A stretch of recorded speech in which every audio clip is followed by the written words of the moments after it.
Hey guys, Professor Bill, Comic Book University. Ragnarok, The Breaking of Helheim, issue number 3. So that's Ragnarok, volume 3, issue 3.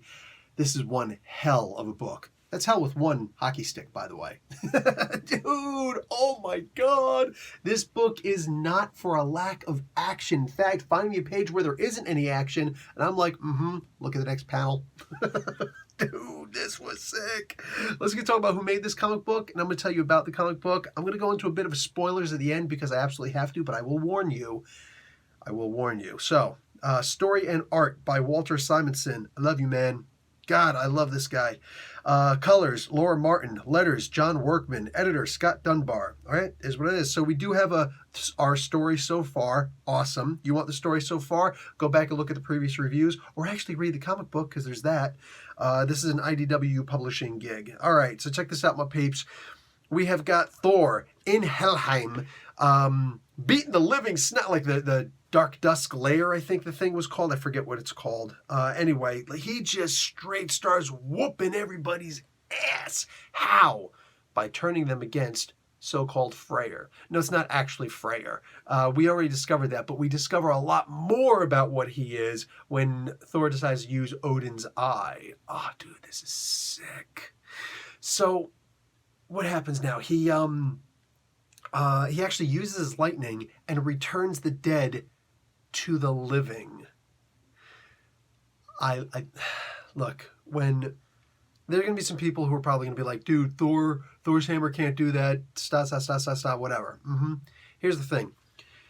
You know how back in the day, when Thor was first created, based on being a character kind of like Superman, he was the closest that Marvel had to being like Superman. It's one of the reasons why they gave him the big red cape, okay?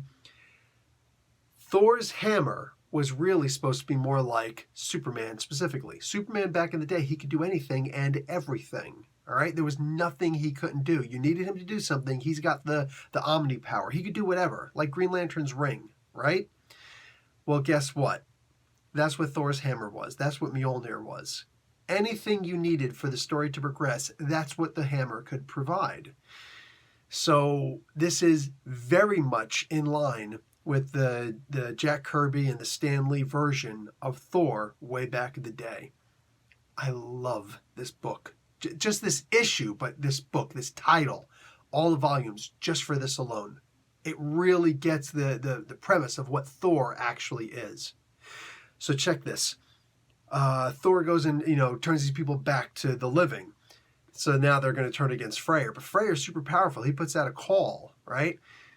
The other demons, the bad guys out there, the host of Ragnarok, the Conclave, as they're called, they realize what's going on. They're like, okay, listen, we're not going to be able to go there and fit inside of this place. Otherwise, we'd love to be able to just go in there and hoard and just take everything out. Jormungandr's here, Surtur, Ymir, right? All of us badasses, we're all here.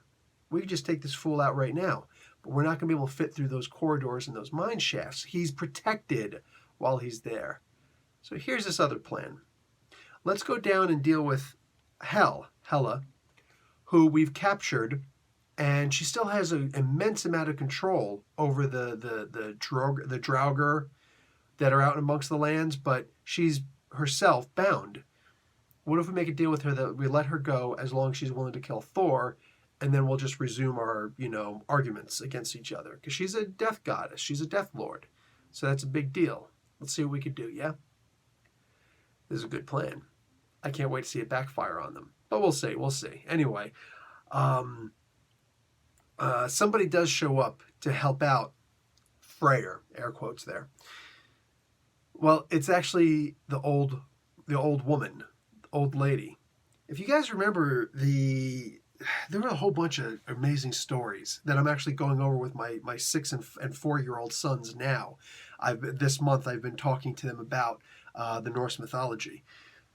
And one of the stories I didn't get to yet is probably one of the greatest of all the stories. It's when Loki and Thor go into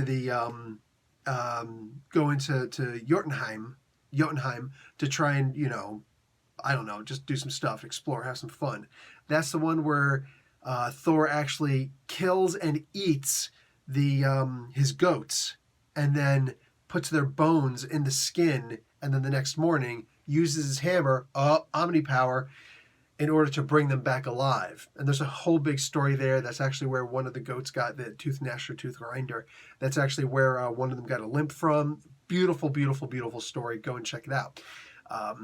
There were 3 main challenges that these guys had for Thor specifically, and some of the other characters involved, including Loki, had 1 challenge each that they had to deal with.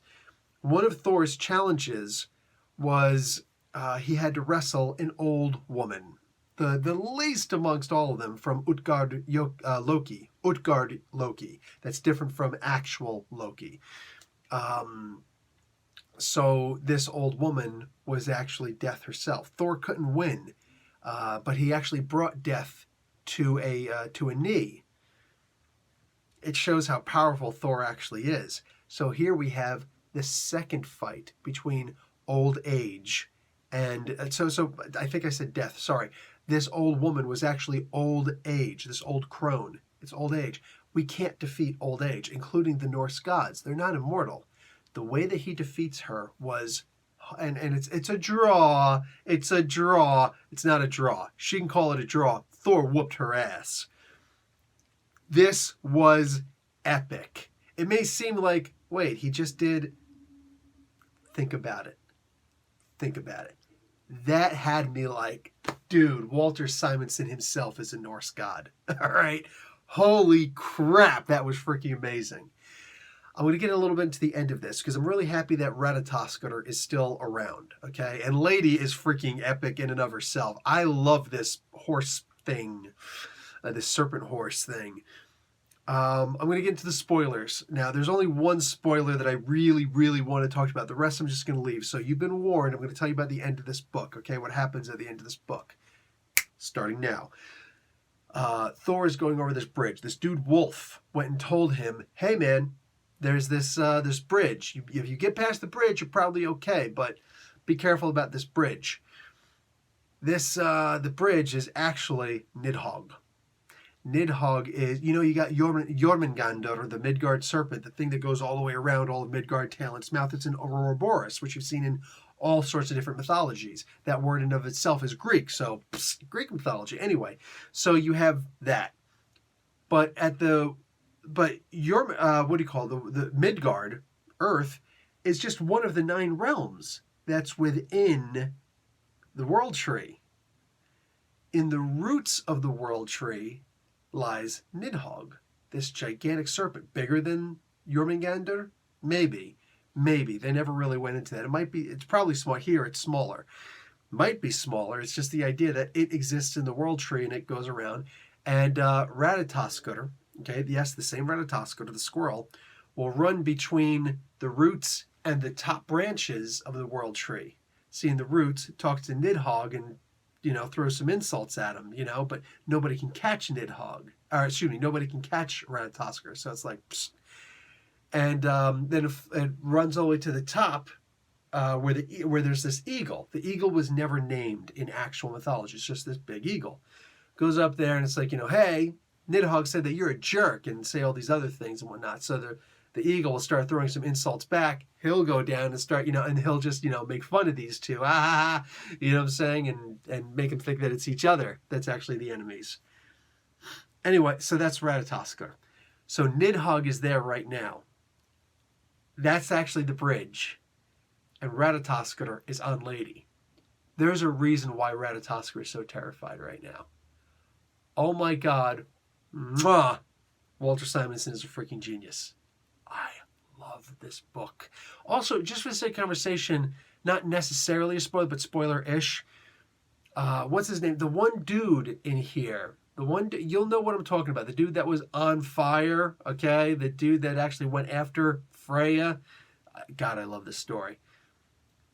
When everybody inquires as to about this person and Thor's action and inaction, Thor's response is so Norse. When you think about how everything was, about doom and destruction, doom and gloom to the Vikings, you wonder, there's no reason why you have to wonder why they are considered such legendary tough guys. because like everything about their mythology, their religion at the time, their everything was, we're all going to die anyway. We literally don't have very long to go. So you want to die in your bed, or do you want to die with your sword in your hand and go to Valhalla, be one of the Einherjar, where we're just going to die there also. Like over and over again until the final death, you know, by Odin's side. Like, God, these guys, man. Best stories ever. And this book right here genuinely personifies that. I love this book. I understand if you want to wait and read this as a trade paperback, but my suggestion, do both. Do both, because this book right here, holy crap. You also find out about these swords. If you weren't already paying attention to the soul blades, you find out about it here. Dude, this book, man, I love how there's this huge climactic ending at the end of almost every one of the books where it's like, well, Thor just solved that problem, but uh-oh. Hey, go and check out my spotlight and story for the first volume of this book. If you're not familiar with this book, go and check out, type in Spotlight on Story, Ragnarok. That should bring you right, and maybe type Comic Book University at the end if it doesn't pop up right at the very top of that search, all right? Do that search. Find that, listen to it, go on for like a half hour, 45 minutes, whatever, about the first volume. If you're not hooked just based off of that alone, maybe there's just no hope for you. Anyway, this is an amazing, amazing story. I absolutely love this stuff. Also, don't forget to check out this book that just came out this week. Also, Thor, the Worthy. There are 3 stories in there. One of them is written, not drawn, but one of them is written by Walter Simonson, and it's a great Beta Ray Thor story. Guys, this is a good week if you're a Simonson fan. I'm just saying. All right, guys, I am out. Professor Bill, Comic Book University. Class dismissed.